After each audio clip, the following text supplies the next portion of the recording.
ನೇಪಾಳದ ರಸುವಾ ಜಿಲ್ಲೆಯಲ್ಲಿ ಭೋಟೆಕೋಶಿ ನದಿಗೆ ಏಕಾಏಕಿ ಭಾರೀ ಪ್ರಮಾಣದ ನೀರು ಹರಿದು ಬಂದು ಭೀಕರ ಪ್ರವಾಹ ಉಂಟಾಗಿದೆ. ಈ ಪ್ರವಾಹಕ್ಕೆ ಸ್ಥಳೀಯ ಮಳೆಯೇ ಕಾರಣವಲ್ಲ. ಟಿಬೆಟ್ ಭಾಗದಿಂದ ಬಂದ ಭಾರೀ ನೀರಿನ ಅಲೆ ನದಿಗೆ ಸೇರಿರುವುದು ಪ್ರಮುಖ ಕಾರಣ ಎಂದು ತಜ್ಞರು ಹೇಳಿದ್ದಾರೆ.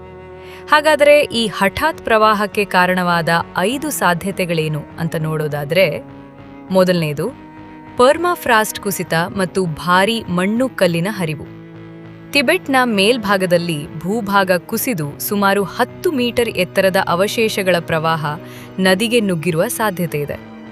ಎರಡನೇದು ಗ್ಲೇಷಿಯಲ್ ಲೇಕ್ ಔಟ್ಬರ್ಸ್ಟ್ ಫ್ಲಡ್, ಅಂದರೆ ಹಿಮನದಿ ಸರೋವರ ಒಡೆದು ಭಾರೀ ಪ್ರಮಾಣದ ನೀರು ಏಕಾಏಕಿ ಬಿಡುಗಡೆಯಾಗಿರುವ ಸಾಧ್ಯತೆ.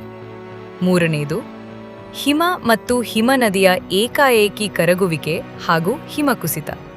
ಇದರಿಂದ ಮೇಲ್ಭಾಗದ ನದಿಗೆ ಭಾರೀ ಪ್ರಮಾಣದ ನೀರು ಮತ್ತು ಹಿಮ ನುಗ್ಗಿರಬಹುದು. ನಾಲ್ಕನೇದು ಟಿಬೆಟ್ ಭಾಗದಲ್ಲಿ ಭೂಕುಸಿತದಿಂದ ನೈಸರ್ಗಿಕ ಅಣೆಕಟ್ಟು ನಿರ್ಮಾಣವಾಗಿರುವ ಸಾಧ್ಯತೆ. ನೀರಿನ ಒತ್ತಡ ಹೆಚ್ಚಾದಾಗ ಈ ಅಣೆಕಟ್ಟು ಒಡೆದು ಭೀಕರ ಪ್ರವಾಹ ಉಂಟಾಗಿರಬಹುದು.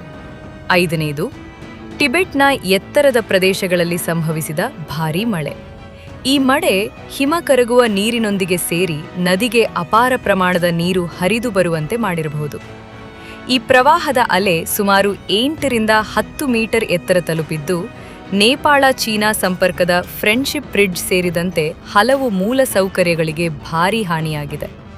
ಹೈಡ್ರೋಪವರ್ ಯೋಜನೆಗಳು, ಗಡಿ ಪ್ರದೇಶಗಳು ಮತ್ತು ಹಲವು ವಸತಿ ಪ್ರದೇಶಗಳು ಕೂಡ ಪ್ರವಾಹಕ್ಕೆ ತುತ್ತಾಗಿವೆ.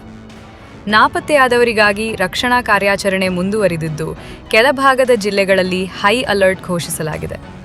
ಇಂತಹ ಇಂಟ್ರೆಸ್ಟಿಂಗ್ ಸುದ್ದಿಗಳಿಗಾಗಿ ನಮ್ಮ ಚಾನೆಲ್ ಫಾಲೋ ಮಾಡಿ.